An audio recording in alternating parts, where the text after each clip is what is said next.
Now you would think after God shuts down 3 of Moses' excuses that Moses would line up and obey. But here comes excuse number 4. From the 10th verse of chapter 4. Moses says to the Lord, "Oh, my Lord, I am not eloquent, neither before nor since you have spoken to your servant, but I am slow of speech and slow of tongue." In other words, Moses doesn't think he's articulate enough. Then God reminds Moses who made his tongue. God says that, "Moses, I am the one who made your mouth, and that I will teach you what to say when you go."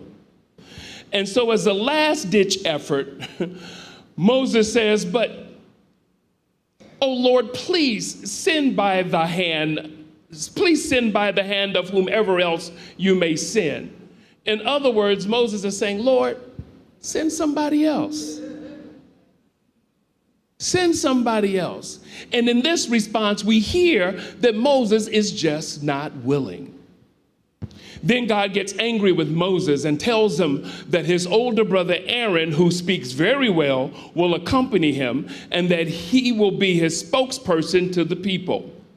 God tells Moses to take the rod in his hands with which he shall do the signs before the people and Pharaoh. And we know how the story goes, right? Moses and Aaron goes into Egypt. They have these wonderful displays of God's power before Pharaoh. Pharaoh's heart is hardened, says he's going to let them go, then changes his mind, says he's going to let them go, and then changes his mind. And after a series of 10 plagues, Pharaoh is exhausted and releases Moses, the children of Israel, out of Egypt.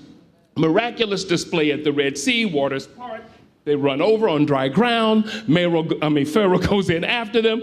Moses releases the waters. Pharaoh and all of his chariot riders drown. In scene.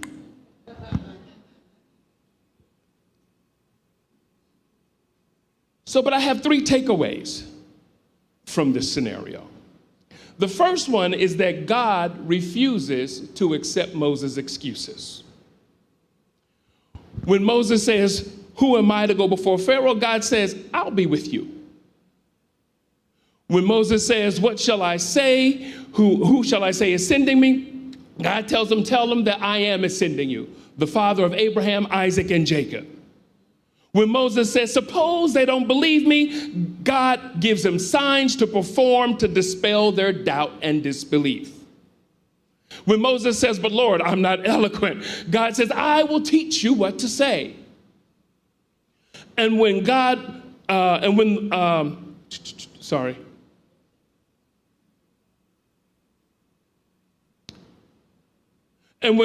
Moses says, "Lord, just please send someone else," God says, "I'm going to send Aaron to assist you." So here we see whatever excuses God, i.e. we, make, he doesn't accept them. Because God knows what he has fashioned you and I to do. God knows that it's not about your inability, but it is all about his ability. And if we would rest in the fact that God has got our backs, we would be more apt to say yes when we're asked. Oh, I believe God is dismantling some no's in the house this morning. Why is it that only the faithful few do all the work?